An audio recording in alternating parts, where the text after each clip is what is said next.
Thank you very much, Mr. Chairman.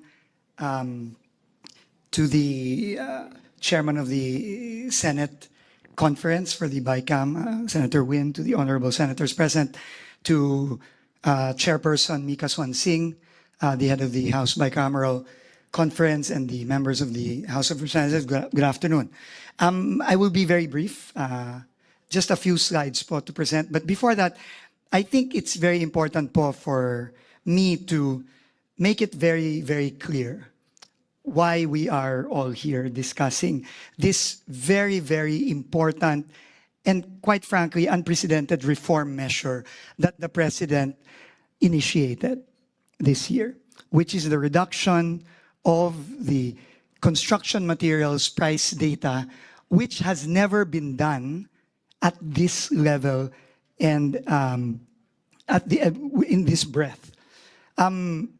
Ang Pangulo po mismo ang nag-instruct sa akin na ibaba ang presyo ng simento, ng bakal, ng asfalto, ng graba, ng buhangin, at iba pang mga materyales na ginagamit sa pagpapagawa ng ating mga kalye, mga tulay, mga classroom, at iba pa. Hindi pa po ito ginagawa in the past. No, dati po, nagbababa lang ng budget by 10%, pero yung level of detail po na ginawa ng administrasyon ni Pangulong Bongbong Marcos ay ngayon pa lang po nagawa ito. Importante po ito dahil nung kanyang SONA, ang Pangulo po mismo ang bumulgar sa isa sa mga pinakamalaki o siguro pinakamalaking corruption scandal sa history ng bansa. At sabi niya, enough is enough. Kailangan reformahin na natin ang DPWH. And this is a testament to the President's vision of making the DPWH more transparent and removing all forms of corruption, beginning with the overpriced materials. So tama po ang Senado at ang Kongreso. Sinabi ko po paulit-ulit na dahil sa utos ng Pangulo, binaba po namin ang presyo ng iba't ibang materyales sa pagpapagawa ng ating mga iba't ibang proyekto sa DPWH. Tama din po na nung pong public hearing, ito mismo ay inanunsyo ko at inimplement na po namin with a special issuance that was issued 2 months ago. At ito ay sa kasulukuyang ini-implement na nga po din po namin, hindi lang para sa mga proyekto for the 2026 budget, kundi pati sa mga proyekto ngayong 2025 na hindi pa napoprocure. Ito nga po ang naging suggestion mismo ni Senator Loren Legarda ng public hearing at tama po siya doon. At yun po ay ginagawa na rin po namin. Ngayon po, ipapaliwanag ko lang po sa Senado at sa Kongreso kung ano ang proseso para gawin ito ng tama. Yun lang naman po. No? At bago po ako magsimula, gusto ko lang po sigurong i-correct yung mga iba't ibang mga balita na naririnig natin. Unang-una, hindi po totoo na ibinabalik na po ng DPWH yung dating presyo. Hindi po totoo yun. Nakita ko po yun sa social media kahapon pagkatapos namin ilabas ang statement, narinig ko din po ngayon. Hindi po totoo yun. Ang presyo po na ibinaba na natin ay hindi ibabalik sa lumang mas mataas na presyo. At sa tingin ko po, dahil sa reforma ng Pangulo, hindi na ito imababalik in the future. Dahil sino pa pong presidente o DPWH secretary ang pwedeng magbalik nito na ngayon na naibaba na natin sa tamang presyo. Yun po ang unang-una. Ikalawa po, wala pong ibang project na ipinapabalik ang DPWH. Wala po. Whether flood control project or kahit anong project, wala po tayong laman, wala pong laman yung ating kasulatan kay Senator Win Gatchalian at sa House contingent na nagsasabi na pinapabalik po natin ang iba't ibang mga proyekto. Wala po tayong pinapabalik na kahit anong bagong proyektong tinanggal na. Whether yan ay flood control, tulay, kalye, multipurpose building. Wala po tayong pinapabalik. Ang hinihingi lang po natin is yung pong binawas na 45 billion approximately. Next slide, please. Sorry. I'm sorry. Wala pa ba kayong slide? Ibalik po ulit para po ma-implement po ito ng tama. Kasi while it is true that the President told me and instructed me to bring down the prices of materials in order to eliminate overpricing, he also is very conscious of our desperate need to ramp up our infrastructure spending and our infrastructure implementation. We all know that in the past quarter, the economy only grew by 4%. And this is largely because of the cut in public expenditure, especially in infrastructure. And the President does not want that to happen.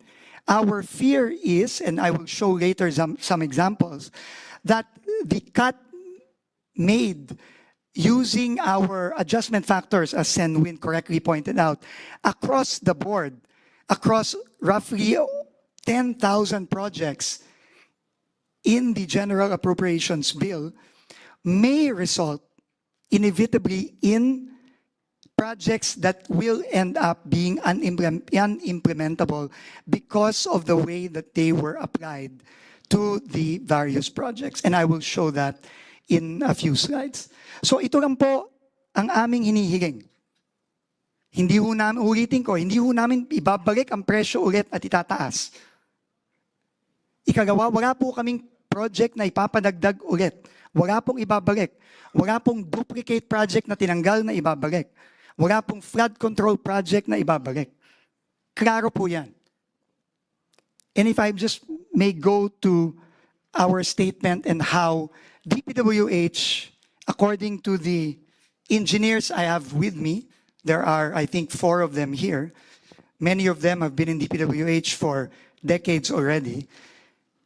Ang proseso po is kapag binago ang cost ng materyales, kailangan pong gawin ng DPWH, iisa-isahin ang lahat ng proyekto.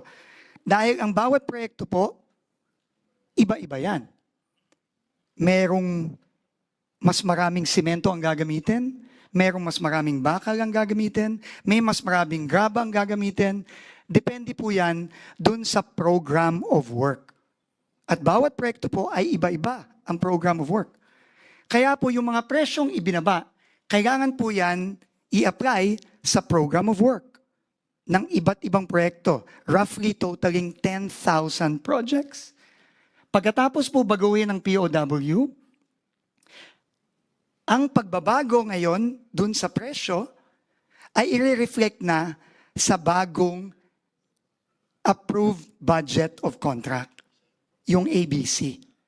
Kapag po nabawas na yon, bababa po ang ABC. Depende sa laki ng binaba ng presyo, depende kung saan. Tama po si Congressman Alvarez na depende sa lugar, depende. Depende ang presyo ng semento, ng aggregate, ng graba, ng buhangin, ng asfalto, depende sa lugar. So kailangan po yan iisa-isahin. At kapag po nababa na yung ABC, yung approved budget of contract, ito na po ang magiging bagong budget. At ito na po ang ipapublish ngayon para ipabid at iprocure ng DPWH. Yan po ang proseso. So ito lang po ang gusto namin ipaliwanag. Ngayon po, gusto ko pong magpakita ng mga example ng mga proyekto nandun sa isa sa mga 10,000 proyektong naapektuhan nung pagbaba ng Senate dun sa mga project costs. At dito po makikita natin na hindi po talaga nating pwedeng ibaba na lang ng basta-basta across the board. No? And next slide, please. These are projects, for example, for asphalting in Region 4B and Region 7. In the GAB, in the House version, the budget was 41 million pesos. In the third reading Senate version, it was cut to 12.9, roughly 13 million pesos. roughly by 68%. And I understand, naintindihan ko po kung saan nanggaling yung 68%. Dahil po para sa asfalto at sa Region 4B, yun pong pinadala nating adjustment factor sa Senate Finance Committee ay 68%. So, ang ginawa po ng Senate is yung pong budget ay kinat ng 68%. No? So, naiintindihan ko po yun. Pero kung gagawin po natin yung paraan na ang ikakat lang ay yung materyales. Remember po, ang materyales ay parte lang po ng cost ng isang project. Materyales, labor, equipment, at syempre kailangan din po ng contractor's profit, no? Which is roughly about 8 to 10%. So, if we apply po yung 68% sa materials only, ang kalalabasan po ay 23% reduction or yung pong 41, bababa po ng 31.5 million. Which means po, meron pong 18 million na mawawala sa pondo ng proyektong ito. At dahil dun po, mahirap na pong i-implement yung proyektong yon.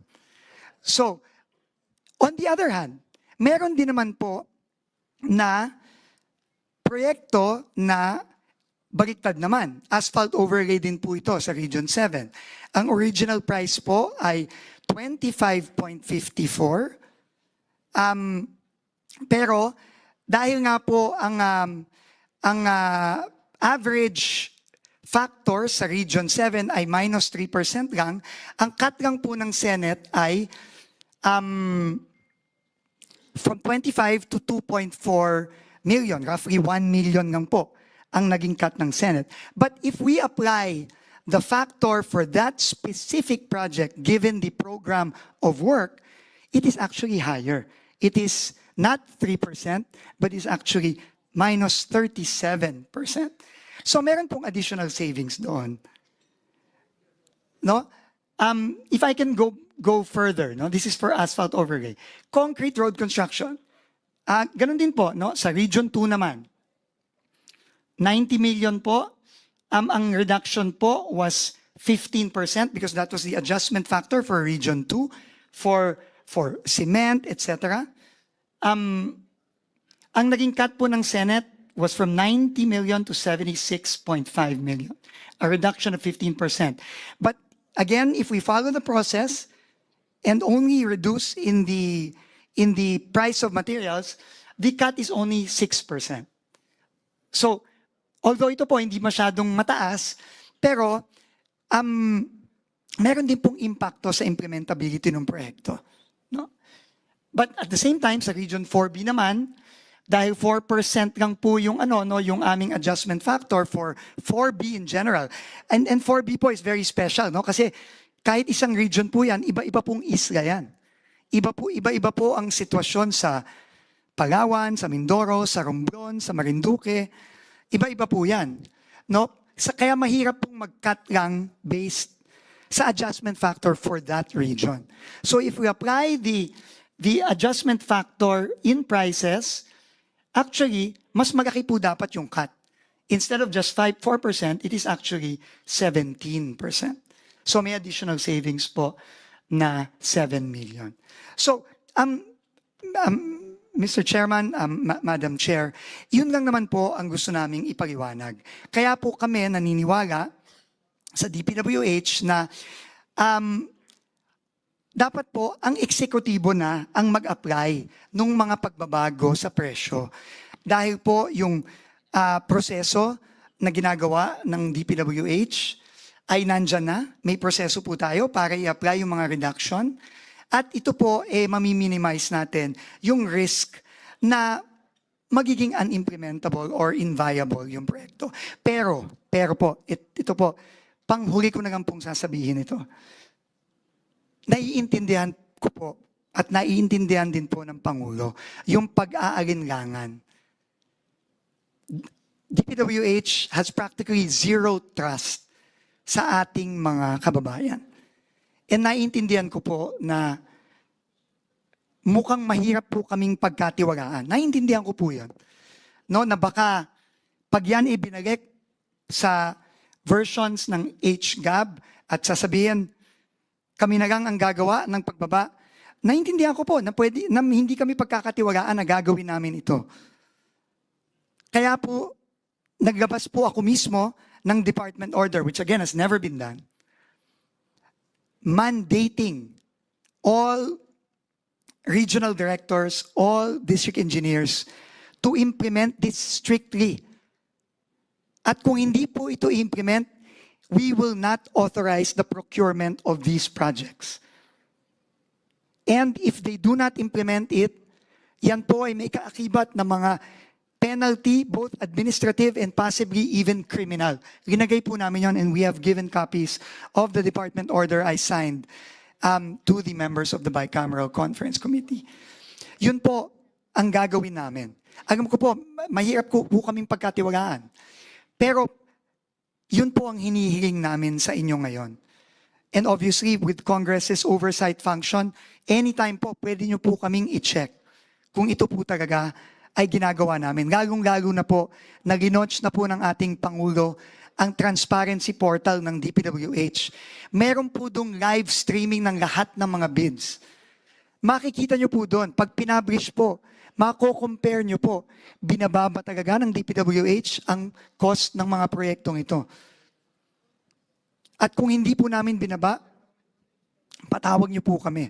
Pero ako po, sinasabi ko po sa inyo, I will not allow it. We will not allow it po. Under the department order, we will not allow it. Yan po talaga, kailangan naming i-aproba bago yan i-publish for bidding. Kahit na po magdagdag tayo ng step sa pagpo-procure ng mga proyektong ito, it's worth it to ensure that these projects are implemented with the right prices that we have already prescribed. So with that po, Mr. Chairman, Madam Chair, honorable members of the Bicameral Conference Committee, uulitin ko po, inutos po ng Pangulo na gawin natin ito. This has never been done before. And we will never renege on the promise of the President and the instructions of the President to reform DPWH. And we will never bring back the prices to where they were before. Dahil nga po, alam naman po nating lahat at alam po ng buong Pilipinas na matagal nang overpriced ang presyo ng DPWH. Maraming salamat po.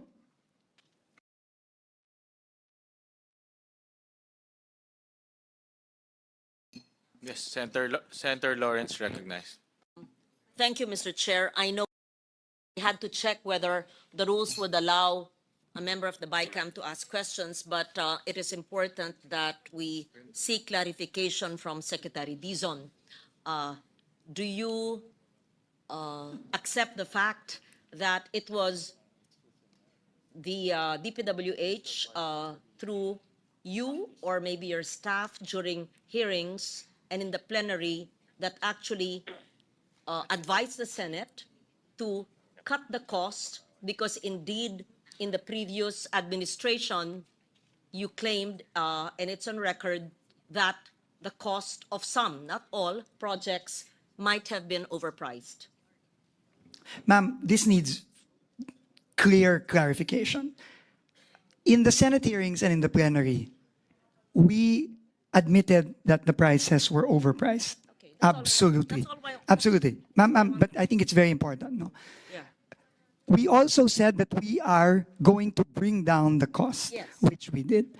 But in the same hearing, and I have it on record, Mr. Chairman, Madam Senator, that when I was asked on how to implement the changes in the prices, I put it on record that the best way to implement is for DPWH to implement it by going through each and every project and bring down the cost based on the programs of work of each and every project. That I put on record, Madam Chair. Mr. Chairman. Thank you. Very clear. And we spoke about the CMPD, the cost price data, and the DUPA, the detailed price analysis as well. We were in a conversation outside of this hall. Can the good secretary please just tell us on the overprice for asphalting? Because that's what you mentioned to me. That is a so-called notorious item that you said must be brought down. You are absolutely correct. Whispered something in my ear, which I think the body should know so that it's on record. But you said it's necessary to have that project. But this is what you said is easily seen to be overpriced. Can you Absolutely. just kindly put it on record, Secretary? Thank you. Yes, Mr. Chairman, Madam Chair, I will just read our table. Simple na lang. Ano yung sinabi po nyo na madalas overpriced at sa inyong karanasan na maikli sa ahensya ay yung Asphalting. overpriced? Yeah. Asphalting po ay nagre-range po ang overprice ng asphalting from 30% to 68%. Totoo po yun. And I gave an example. In fact, kaya po ang ginamit kong example ay yung 4B. Kasi po sa 4B, on average, overpriced po ng up to 68%. Pero yun nga po, as pointed out also by Congressman Alvarez, who is former governor of Palawan, iba-iba po ang presyo. No, so meaning, hindi po pwedeng kung overpriced po ang Region 4B on average ng 68%, hindi po pwedeng i-apply yung 68% sa lahat ng proyekto, sa lahat ng iba't ibang... I think that was mentioned, that's very clear. Yes. So thank you Ve- for thank you putting very that much po. on record. In fact, my comment to Secretary earlier was, my God, all these years naloko pala tayo. I feel so bad. I feel so, yeah, we didn't know. There was up to 68%. So may I please walk us through this proposal? May we understand please, kung merong nasa gaana na proyekto and you will restore the amounts there but implement the CMPD that is correct and accurate on the ground depending on the district office in the regions, what will you do with the savings? Please explain to us. It will encourage, of course, people to save if they can have a longer road. Please walk us through ano po ang mangyayari sa matitipid na pera sa proyekto. The rules po and savings are very clear. No, pagka meron pong savings, ito po ay i-declare ng departamento as savings at ito po ay later on, upon approval of the President, pwedeng gamitin to augment projects. No? Klaro po yun. No? And this will be treated in the same way. Unless, of course, Congress will choose to have a special provision to cover this. Depende na po yun sa Congress. Okay, very Thank you clear. po. That's what I wanted to put on record, that the savings that will be had in that district or area cannot be used to extend a road. Because I heard some comments, kung 1 kilometro pero maka-savings ay siguro magiging 1.2 kilometers. Hindi po allowed yun kasi ang GAA line item is the 1 kilometer road. So the savings will have to go back to Treasury and the Office of the President would have to declare it a savings. And so there will be a kitty of savings that can be used. Will the savings per the process that you envision go back to the district as a district project, or will this go back to the national fund and will be used elsewhere? And I ask this for and in behalf of the congressmen and women because, pag savings, di ba? Dapat magandang quality, hindi substandard, pero yung matipid. Magaling dyan si Gob Alvarez. So, hahaba ang kalsada, dadami. Kung maka-savings, dapat balik sa Palawan, baka makarating ng iba or baka hindi ibigay. Siguro yun na nasa isip nyo, di ba? So gusto natin malaman, kung may savings ba, tas assuming OP ang mag-approve, babalik ba yan sa distrito or mawawala din. Hindi yan incentive magtipid hindi sa congressman, sa mga distrito. We Yeah. want to know what is the process you envision. Thank you. The process is really the standard process, Madam Chair, no? And everything will be approved by the Office of the President. So to your question po, pwede po bang pumalik sa district? Opo. Pag po ito ay in-approve ng Pangulo, pwede pong bumalik sa distrito yan. Pwede po bang hindi dun sa distrito yun bumalik? Pwede din po. No? Pero may rules po yan. But if I may lang po focus on the issue of incentive, no? I understand po the point of the good senator. But in this case po kasi, the reduction of the CMPD is mandatory. It is not about incentive or disincentive. The department order we have issued mandates, requires all the RDs and the DEs to bring down the cost based on the new cost of materials. It is not an issue of incentive or disincentive. Thank you very much. Does that mean that the DPWH, along with the congressmen and the senators, will exercise strong oversight on the projects to see if the CMPD in that area, which we have a copy of already, will be followed? Absolutely, Madam Senator. But certainly, there will be savings because this is a NEP which you did not prepare. Absolutely. So there will be savings. Yeah. Yes, and we already gave an estimated amount. Again, this is estimated.